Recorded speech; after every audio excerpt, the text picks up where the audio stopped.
Hello, how you doing? My name is Shay Higgins, and for natural disaster safety, the topic I chose to personally cover is tornadoes. The reason why I chose tornadoes is because I've always been fascinated by them ever since I've been a child. Although I've never seen one in person, I always like all the tornado movies. One of my favorite movies happened to be The Day After Tomorrow, where all the tornadoes came out of nowhere, and I always thought it was cool and fascinating. As I continued to research, I found out that this beautiful yet tremendously scary, terrifying act of nature can have so much harm and has so much force, and that is very, very common in the United States. So as you can see, some of them are just called twisters or windstorms. They are mostly backed up by thunderstorms, severe thunderstorms. The region where they are most common is called the Tornado Valley. The Tornado Valley is really just the Midwest, consisting of Minnesota, South Dakota, Nebraska, Iowa, Kansas, Missouri, Oklahoma, Texas, Arkansas, and even Louisiana, and also hit parts of Colorado, Illinois, and even can get as close as to Ohio. Some of the main reasons why is because of the natural patterns of the storms. So tornadoes are formed when there's a cold air or a cold front that is gusting down, and there is warm air and a hot front which is gusting up. This is actually coming from the cold air that is coming from Canada, powered by a cold front, and the warm air that is coming from the Gulf of Mexico, pushing up. As you know, heat rises and cold air sinks, so as they're pushing through, they start to have a tunnel wave with a strong wind posted between the middle, and that's where you get the cloud of debris and dust.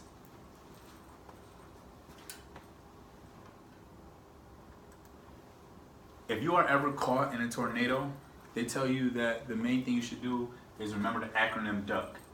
Downstairs, underneath something, center part of the house, keep away from windows. What this basically means is, just how we have acronyms for almost everything that we do in health science.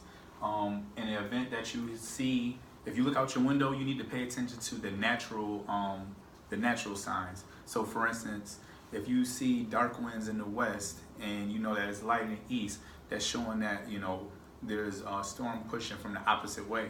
Usually if it's a storm pushing from the opposite way, when you have that type of tension, just like I said, it starts to form that tornado. So you want to pay attention to just the natural signs. Sometimes if you are in a spot where they're common, there will be a lot of warning signs, there will be a lot of horns, there will be alerts to your phone, there will be alerts on TV. Turn on the TV, turn on the radio.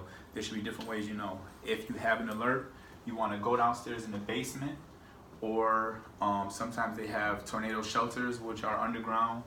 Get underneath something. If you're not able to get all the way to a downstairs area, you want to just get to the lowest part of your house and get underneath something that's sturdy.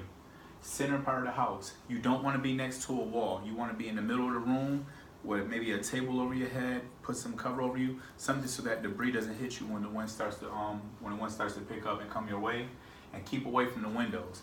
So one myth that they say is that when there's a tornado, you should lift up your windows. No, you don't want to be near the windows. Why? Because when that wind starts to come, it can push and explode and burst the windows, and then you can get glass and debris in your face. That'll do more harm than actually help. Other tornado safety tips. If you're in a house, like I said, stay away from the windows. You don't want the glass to come in your face. Go to the lowest floor and high. Just like I said, sometimes the basement. If it's not the basement, you want to go to the first floor. And if you're on the second floor, or let's say you're on the first floor but you're by windows, then you want to get in a closet. You want to get anywhere where there's walls to protect you. Even though you don't want to be right next to a wall, you want to be anywhere where there's walls to protect you, and you want to cover up. Another little clue, a little hint that they give you, or a tip I should say, is to get down, get cover, and cover up. So you want to go somewhere down, you want to bundle up, and you want to cover up with something so that debris doesn't hit you.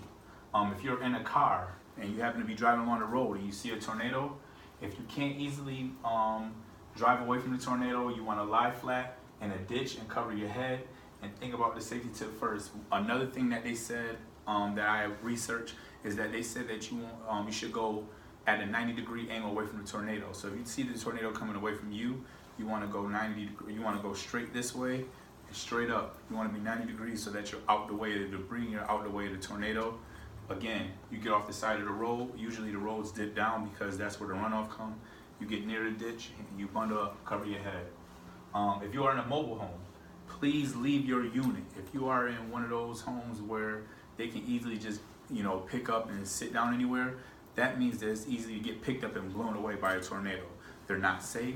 If anything, you should try to get for cover, get in your car, and try to get to that ditch so that you can get low. And if you can't, find the lowest thing, and like I said, just cover up, and hopefully the best works out for you.